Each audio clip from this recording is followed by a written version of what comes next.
Toy izao indray avana ny teny zaraina zay omenantsika anio. Aza mamaly ratsy ho an'izay manenjika anao. Raha sendra misy mpanompon'Andriamanitra mitsangana ho fahavalonao, dia aza mamaly ratsy azy. Araka ny voasoratra ao amin'ny Samuela voalohany toko 4:17 amin'ny anaran'i Jesosy hoe: fa hoy Davida tamin'ny Abisay, aza mamono azy, fa iza no haninditra ny tanany tamin'ny voarosy Jehova ka tsy nanatsiny?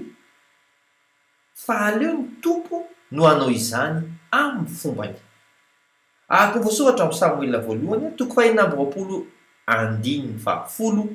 amin'ny anaran'i Jesosy hoe: ary hoy koa Davida, raha velona koa Jehova, dia aoka Jehova no hamely azy, na ho tonga ny androny ka ho faty izy, na hirotsaka ho amin'ny aty izy ka any hahafaty azy.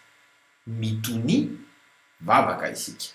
Ray eo, toneo foko ahazaka ny fanenjehana amin'ny anaran'i Jesosy Kristy velona avy any Nazareta. Amen. Mandrapy ahoana tompoko.